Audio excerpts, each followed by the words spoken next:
Today's topic is experimental methods of inquiry. Why the experimental methods of inquiry? It is to determine the cause or causal relationship between two phenomena. It is one of the most important chapter of inductive procedure, and you know that in induction there are two grounds of reaching at the conclusion. One is formal ground, another is material ground. Within the formal ground, we have two laws. One is law of nature, another is law of causation. So, causation happens to be most important factor in the procedure of induction. In order to arrive at the causal relationship, J.S. Mill has given 5 methods which are known as Mill's 5 methods of experimental inquiry. Much prior to Mill, Bacon, who was the father of modern induction, has also thought about 3 such methods, but most systematically it has been presented by J.S. Mill. And you know that you have just now heard that experimental methods are the process of determining the cause of a phenomenon, given phenomenon, in a scientific manner. And this is done by the help of one particular method, that is elimination of unnecessary factors, which cannot be the cause, has to be eliminated. Then alone we can reach at a causal relationship. Thus, John Stuart Mill has introduced the 5 methods for the determination of causal relationship, and those 5 methods are the method of agreement, the method of difference, the joint method of agreement and difference, and the method of concomitant variation, the method of residues. Now, we have just heard that we have to adopt the principle of elimination in order to arrive at a cause, and the principle of elimination is that it is the technique by the help of which we can eliminate the unnecessary antecedents in a complex situation, and this elimination procedure helps us to find out the suitable cause of a phenomenon. Mill had suggested 3 such principles.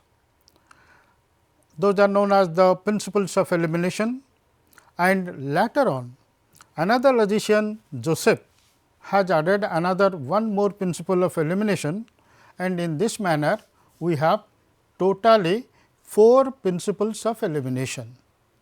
And those 4 principles of eliminations are like this.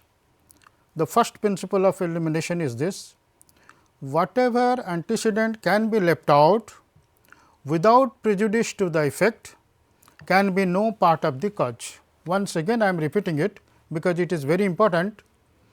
Whatever antecedent can be left out without prejudicing the effect can be no part of the cause. If we give up one antecedent or take away one antecedent and the effect still occurs, then that cannot be the cause. The second principle of elimination is like this: when an antecedent cannot be left out without the consequence disappearing, such antecedent must be the cause or part of the cause. Once again, when an antecedent cannot be left out without consequence disappearing, that means if we take away the antecedent, then the consequence also disappears, and in that case it helps us to recharge the causal relationship, and that is how the principle is like this. Once again, when an antecedent cannot be left out without consequence disappearing, such antecedent must be the cause or part of the cause. Now, the third principle of elimination: an antecedent and consequence rising and falling together in numerical concomitance are to be held as cause and effect. Here I want to clarify two terms, that is antecedent and consequence. Whatever happens prior, that is known as antecedent. Whatever is followed to it, whatever follows to it, that is known as consequence. So, in this manner cause and effect are treated as antecedent and consequence. So, all these three principles are concerning the relationship between antecedent and consequence. And the fourth one added by Joseph is like this, that nothing can be the cause of a phenomenon which is known as the cause of another given phenomenon. If you know that x is cause of y, then x cannot be cause of any other thing. So, the fourth principle is like this, that nothing can be cause of a phenomenon which is known as the cause of the another phenomenon or a given phenomenon. Now, these principles of eliminations are linked with the methods.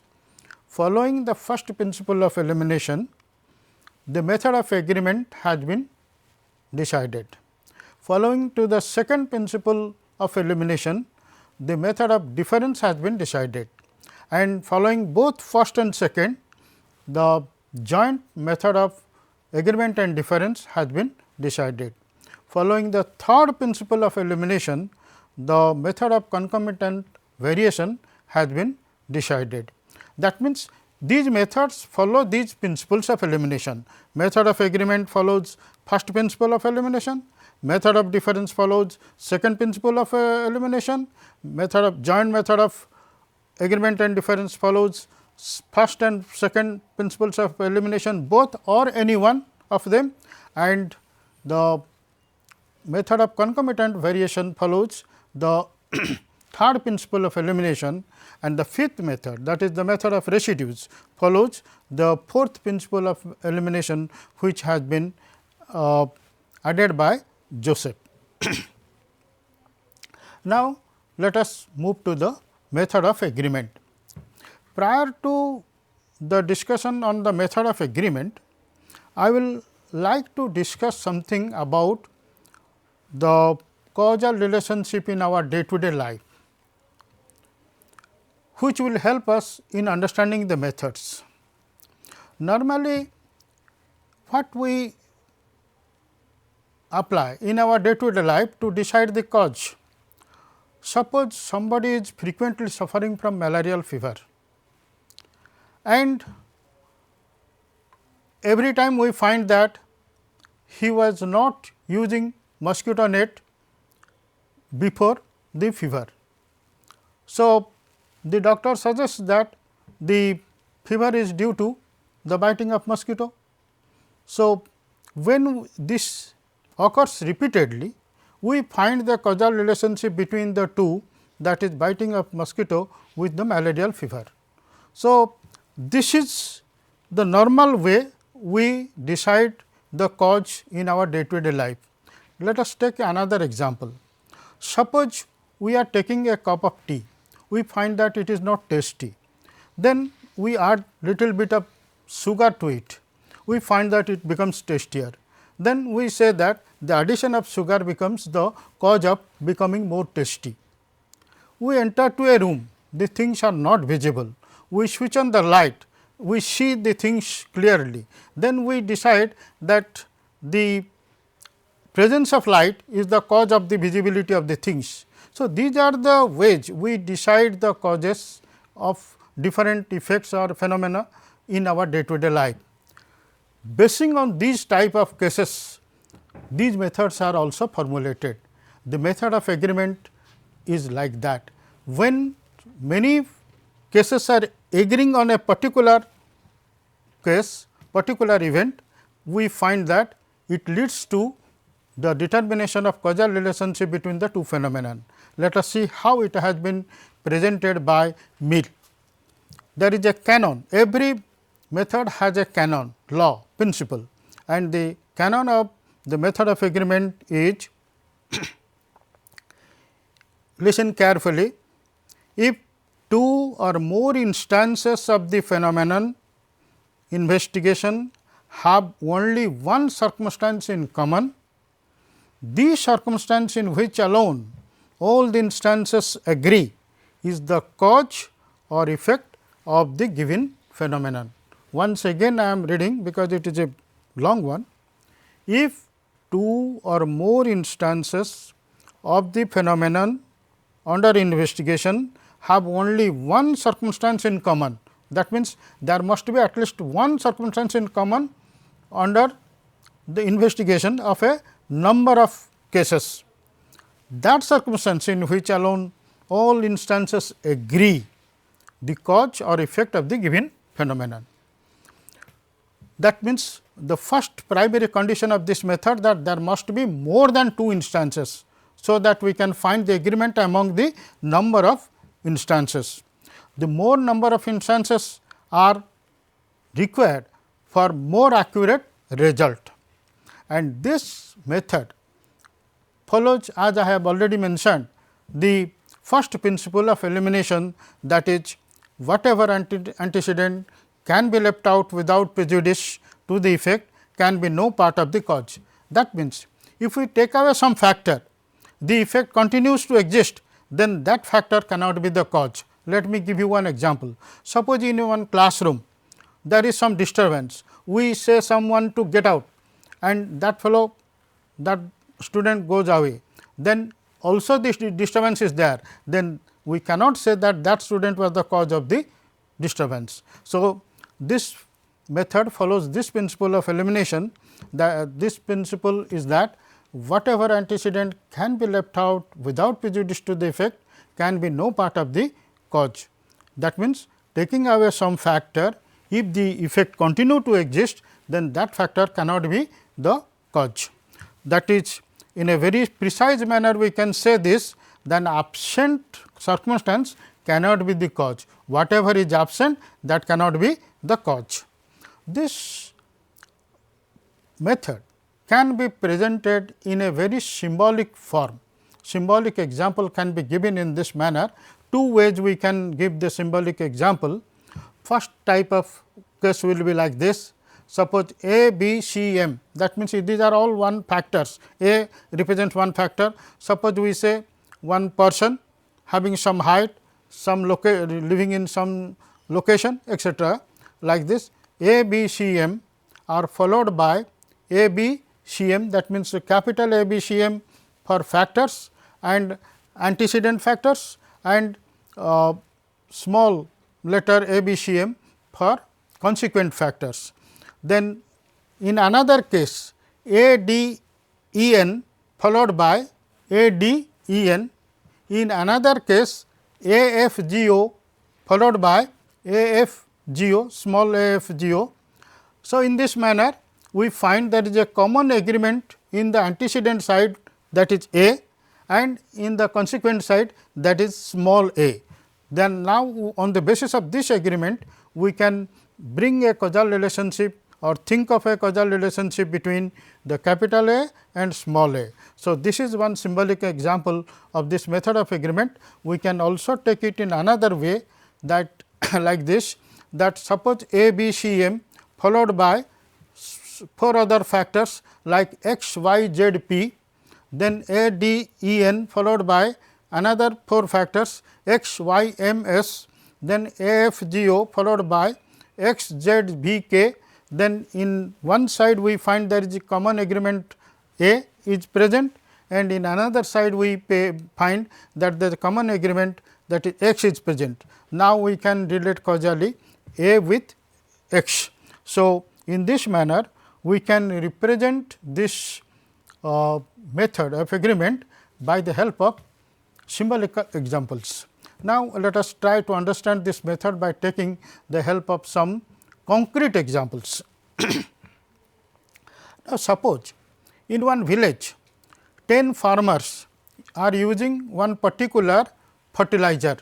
So, farmers are different, their living style is different, their crop field is different, but one thing common is that they are using one particular fertilizer in their field.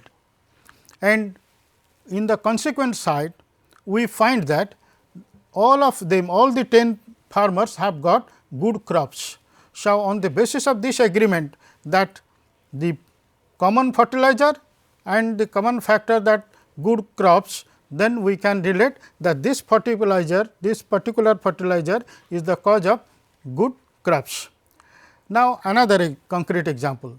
Suppose in one college institution, the logic students are reading Bureau's logic book. Now, we find that the students of that college are keeping very good marks in logic. Now, there is a agreement that they all are reading or following one particular book, that is Bureau's book, and we also find the agreement that the result is good, they are securing good marks. Now, we can have a causal relationship between the reading of Bureau's book and also securing good marks. So, in this manner, on the basis of agreement, we can arrive at causal relationship. According to Mill, the causal connection between the fall of night temperature and withering away flowers is discovered and proved by this method. Mill has pointed out that withering away flowers at the time of fall of temperature in the night has been proved and also discovered by this method of agreement. Now, what are the characteristics of this method? It is important to know the characteristics of this method. The first and important characteristics which has been pointed out by two important logicians, one is Mellon, another is Coffey. Mellon and Coffey both have pointed out that this is a method of single agreement. We have taken the symbolic example. We have seen that only A is agreeing with another factor, that is small a. But if there will be more cases of agreement, we cannot decide the causal relationship. So, Mellon and Coffey have pointed out that it is a method of single agreement. Here there is the agreement only in respect of one circumstance. If there is more than one agreement, then this method becomes ineffective. So, Mellon and Coffey call this method as the method of single agreement.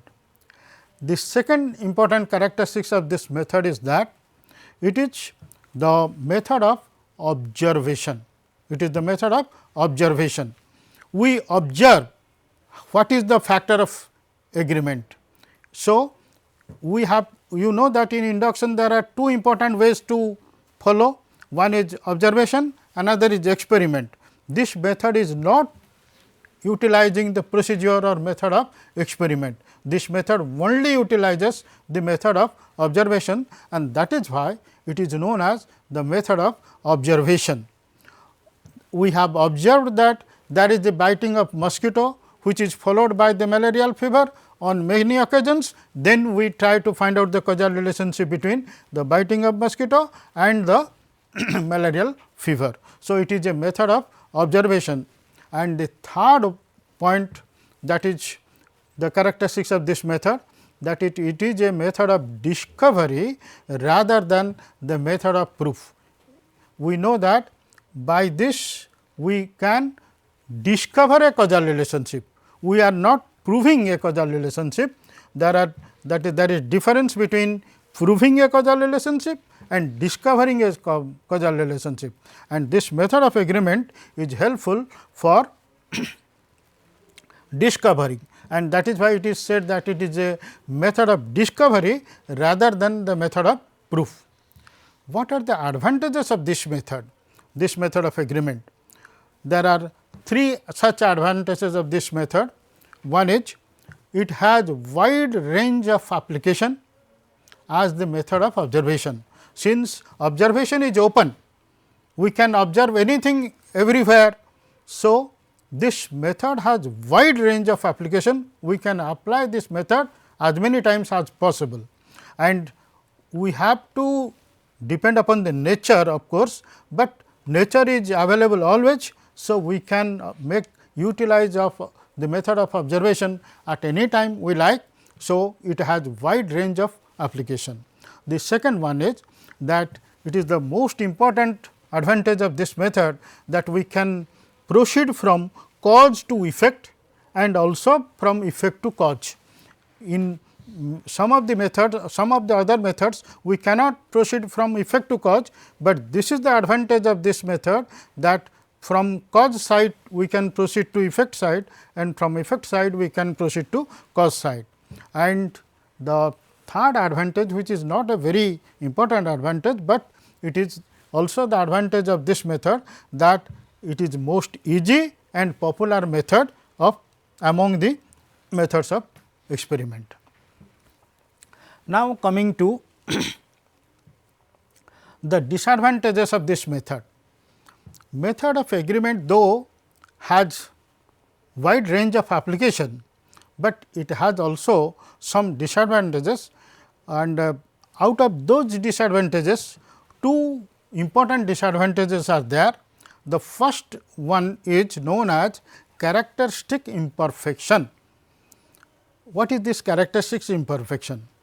That means, from the point of view of characteristics, the method has some defect, and that defect is this method is not helpful in case of plurality of causes. What is this plurality of causes? We have to understand. Plurality of causes is that one effect might have got many causes, not a single cause, but many causes. That is called plurality of causes, many causes. For example, the death.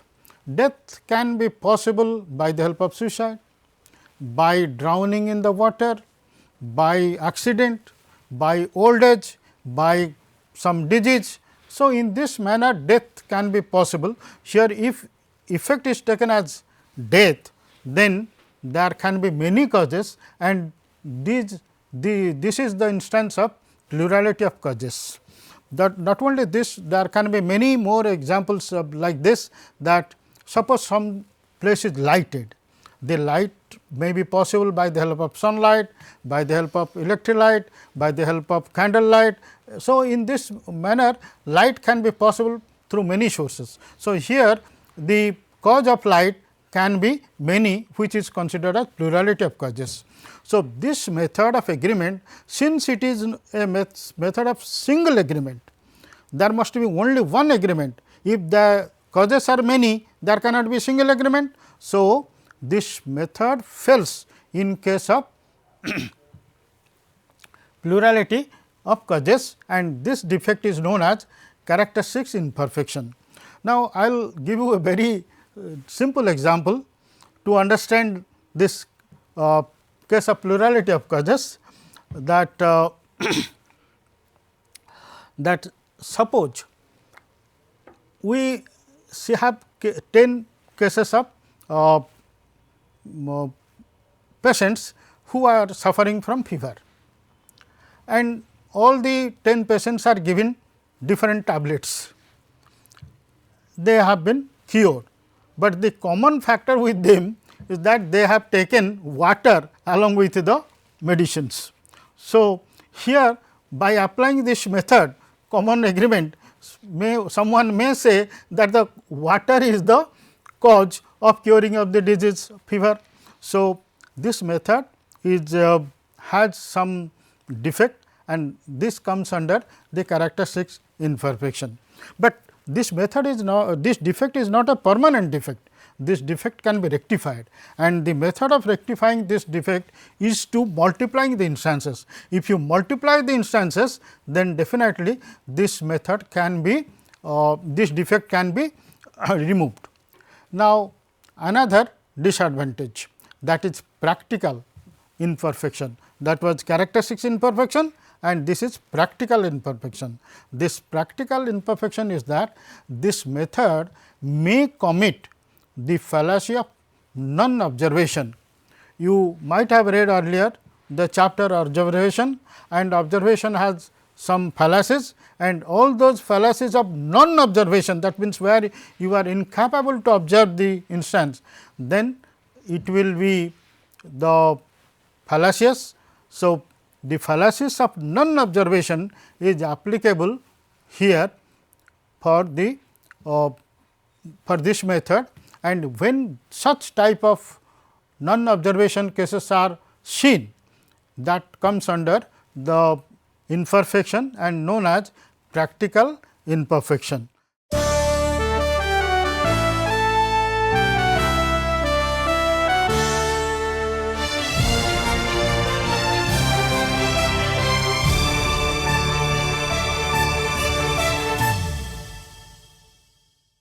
And I will explain this by the help of a very nice example. So far, the scientists have not been successful to find out the common agreement among all cancer patients. That means, the exact disease, the exact cause of the disease has not been detected so far, and due to failure of non-observation of the common factor of agreement in all cases of cancer patients. So, this is one of the important defects of this method, that is the practical imperfection. Then coming to other defects of this method fails to distinguish the cause from coexistence. What is coexistence? Coexistence means simultaneously existence. If something exists together, that means when one is present, the other is also present, like the lightning and the thunder. Wherever there is lightning, there is thunder. So, we may confuse between the cases of coexistence with the case of causation. So, this method is liable to fail to distinguish between cause and coexistence. The cases of coexistence may be confused as the cases of causes because of the common agreement that wherever that is present, the other one is also present.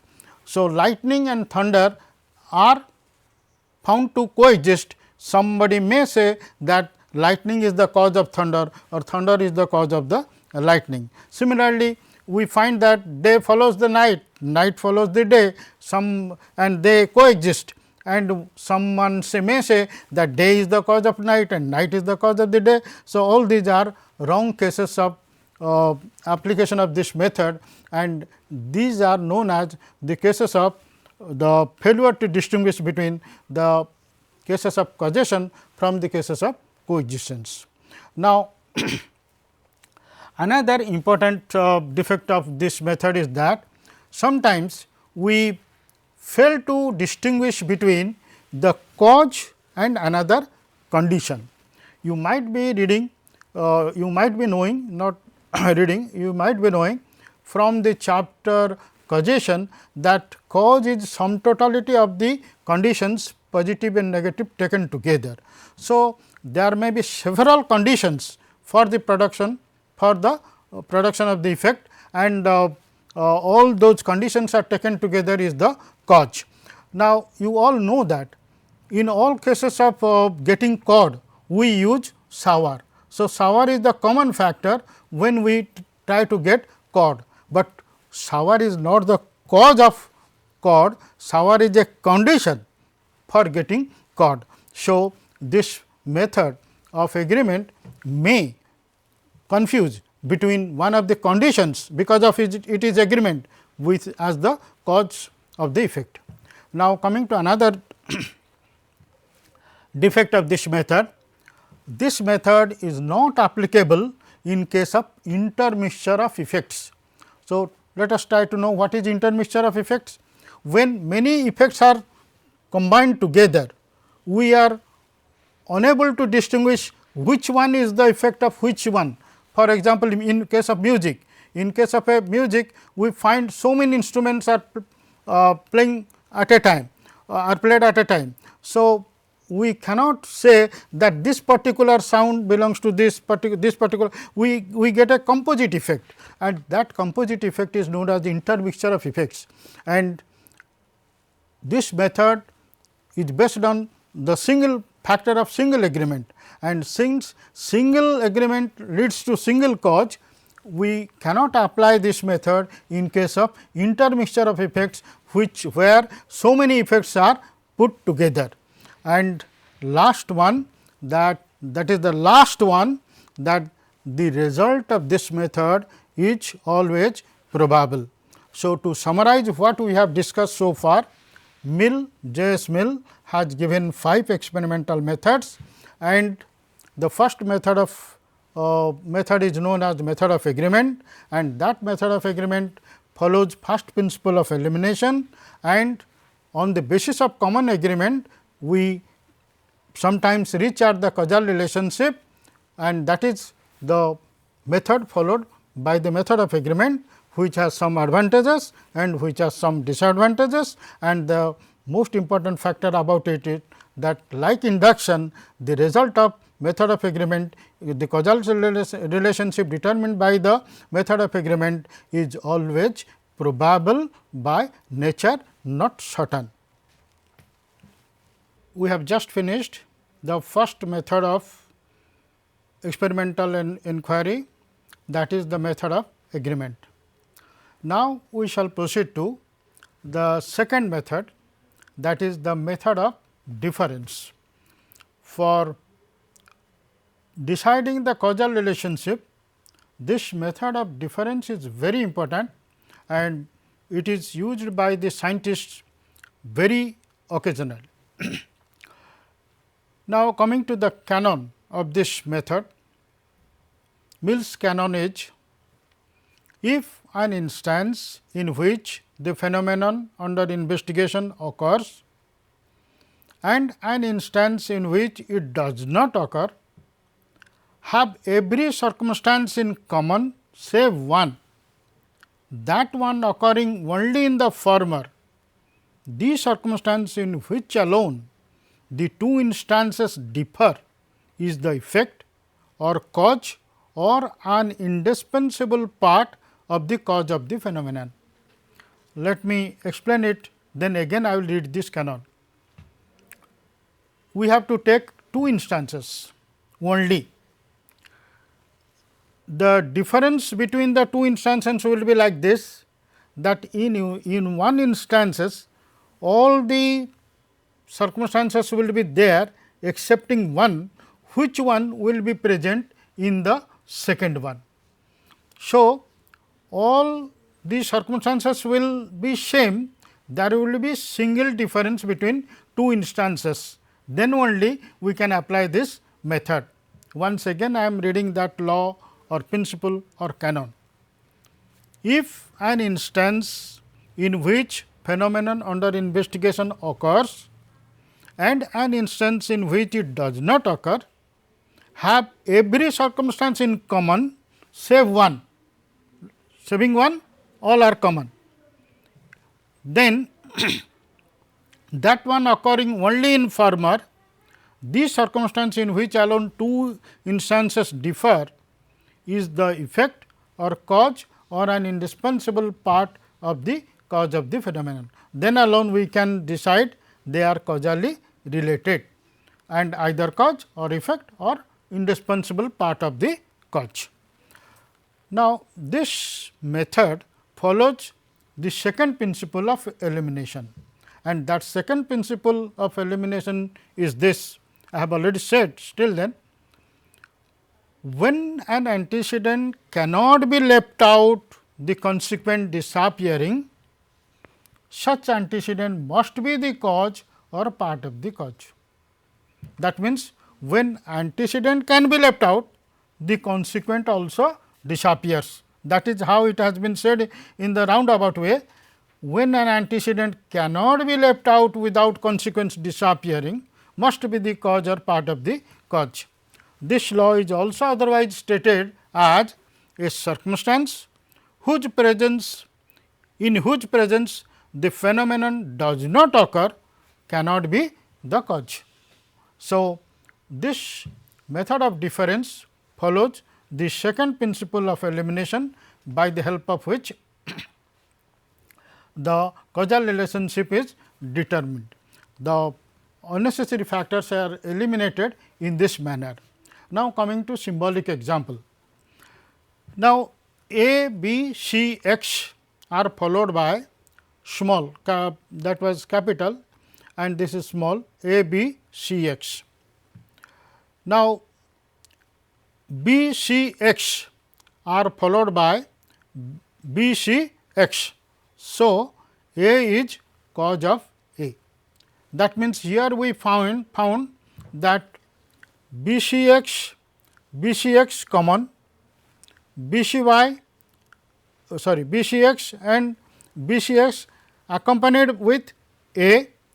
So, we reject the other uncommon factors and we decide the causal relationship between A and A. In the reverse manner, we can also put the symbolic example in this manner, that BCX are followed by BCX, by adding A, ABCX are followed by ABCX. So, A is cause of A. This is how we can put the symbolic example. The example which I have discussed at the beginning can be the example of this concrete example of this method of difference, that in the presence of light the things are visible, in the absence of the light the things are not visible.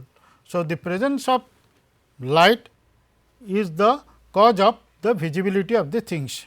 Similarly, if we add sugar, the coffee becomes tasty. If we do not add sugar, the coffee does not become tasty. So, the addition of sugar in proportionate amount is the cause of the taste, good taste of the coffee. So, this is also the example of concrete example of method of difference. Now, another example I can cite, taking the help of this classroom into account, that say the teacher is present in the class is disciplined and peaceful. When the teacher is absent, the class is not disciplined and there is chaos. So, we can say that the chaos is due to the absence of the teacher. So, in this manner we can have so many concrete examples for this method of difference. Now, coming to the characteristics of this method. One of the important characteristics of this method is it is also a method of single difference. Just like the method of agreement was the method of single agreement declared by Mellon and Coffey, same logicians Mellon and Coffey have said that this is the method of single difference. Since there are only two and two instances are required, only two instances are required, the singleness of the difference forms the basis of ascertaining the causal relationship between two phenomena.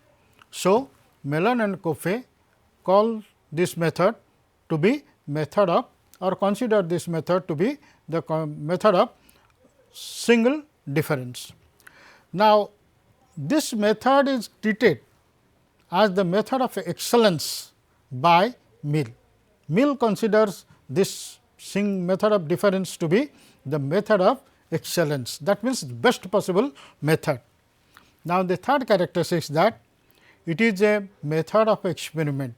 I have said that method of agreement was the method of observation. We are observing and discovering the causal relationship. Here it is a method of experiment. We make experiment, we add sugar, it becomes tasty. We switch on the light, the things are visible. So, in this manner it is a method of experiment. So, that is how this is a method of experiment, and for that reason it is a method of proof, not a method of discovery. That was method of discovery and it is a method of proof. So, in order to find out the single difference, the cause and between the cause and effect, we have to take the help of the experiment. Since experiment is done under the controlled condition, it becomes easier to ascertain the causal connection between the two phenomena, and comparatively this method is more reliable than the method of agreement. And I have already mentioned that the method of agreement is a method of discovery, but this method is the method of proof, not method of discovery. Since the causal connection is established through experiments, it is a method of proof. By experiment, we prove the relationship, that is causal relationship. The role of observation is to discover something, the role of experiment is to prove something. Now, coming to advantages. It can establish a conclusive causal relationship, that is the most important advantage. Unless you find a conclusive causal relationship, you cannot proceed towards the law of causation. So, law of causation is the goal for induction, that is the basis of formal ground of inductive belief. So, we need a conclusive causal relationship, and that conclusive causal relationship is possible under ideal arranged conditions by the help of this method of difference. Now, another advantage I have already pointed out, still that it is the reliable method. By this method we can rely on the causal relationship. The result obtained by the help of experiment is authentic and reliable. And the third advantage is that we require only two instances. In method of agreement, we require number of instances. Method of agreement, we require number of instances, but here we require only two instances. And in method of agreement, if more number of instances are there, then the result is more probable, but here we can reach at the end of the causal relationship by the help of two instances only. So, this method requires only two instances, which is the advantage of this method. Now, coming to the disadvantages. Again, this method is not helpful, not workable in case of plurality of causes. The method of agreement was not helpful in case of plurality of causes, and that was known as characteristics imperfection there, but here it is not said like that, characteristics imperfection, but it is a defect of this method, that by this method we cannot know the causal relationship in case of plurality of causes, because we rely only on the factor of single difference.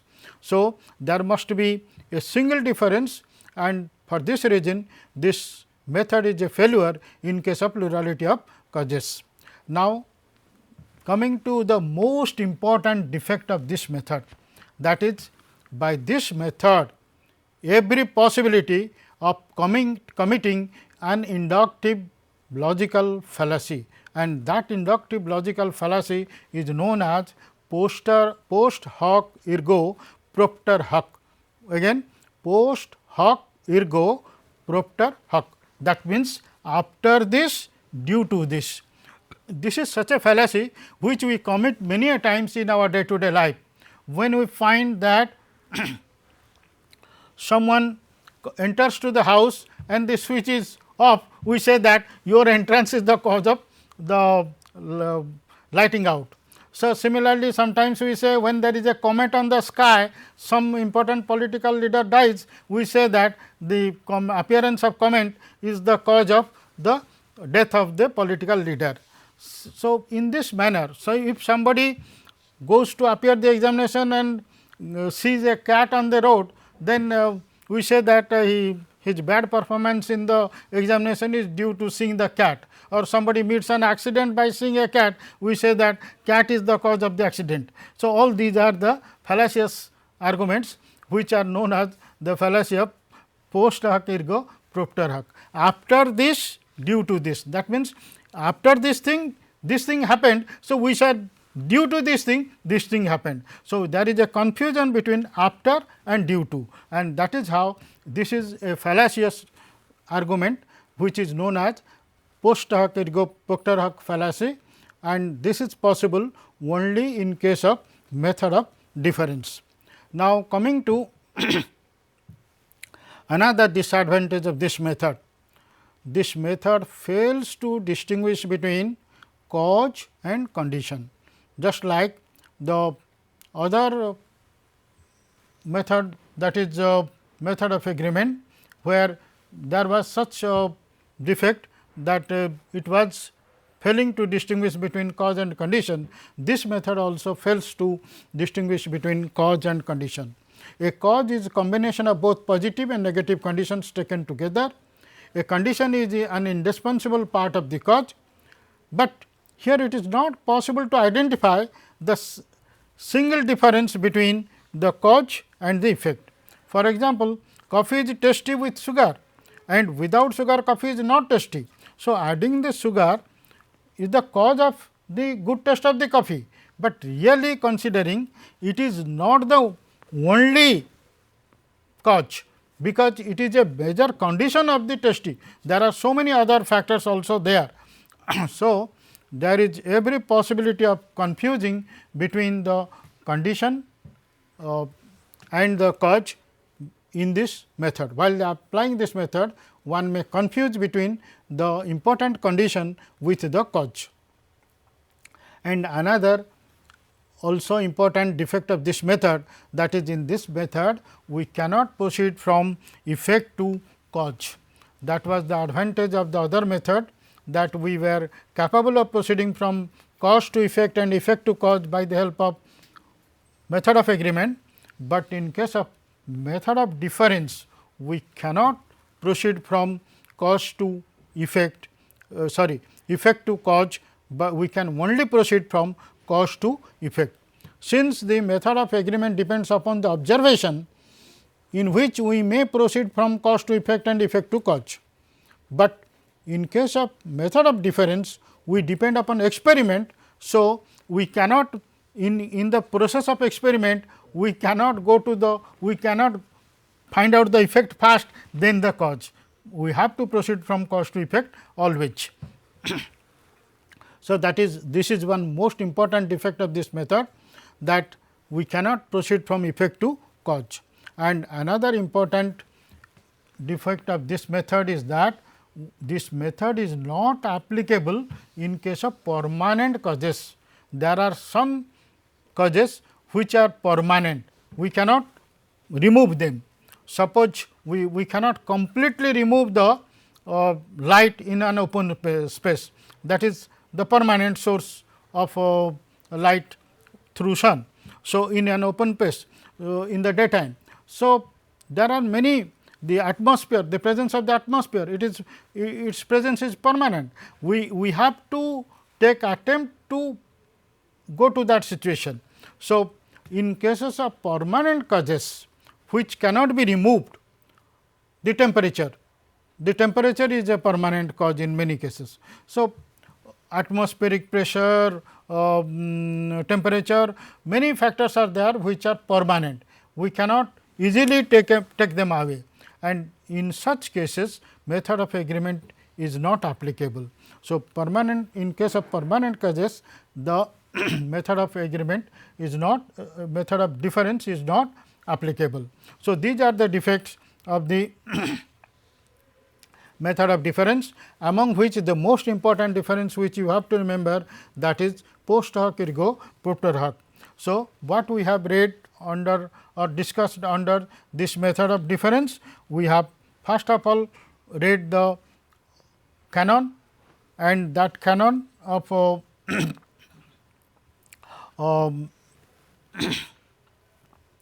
Mill was like this, that if an instance in which the phenomenon under investigation occurs and an instance in which it does not occur have every circumstance in common save one, that one occurring only in the former, the circumstance in which alone the two instances differ is the effect or cause or an indispensable part of the cause of the phenomenon. And we have also heard that this method of difference follows the second principle of elimination, where the second principle of elimination says, when an antecedent can be left out without consequent disappearing, cannot be left out without consequent disappearing, such antecedent must be the cause or part of the cause. And we have also had some concrete example cases where the presence of light and the visibility of things, the presence of the teacher, the disciplined classroom or peaceful atmosphere of the classroom, all these are the examples of concrete examples of method of difference. And coming to characteristics, it is the single method of method of single difference, and it is method per excellence, and it is also a method of experiment. And coming to the advantages, it is a method of proof, not discovery, and it is such a method where the conclusive or final causal relationship is possible. We can rely on this method for definite causal relationship, and the significant advantage is that here only two instances are sufficient to reach out the causal relationship.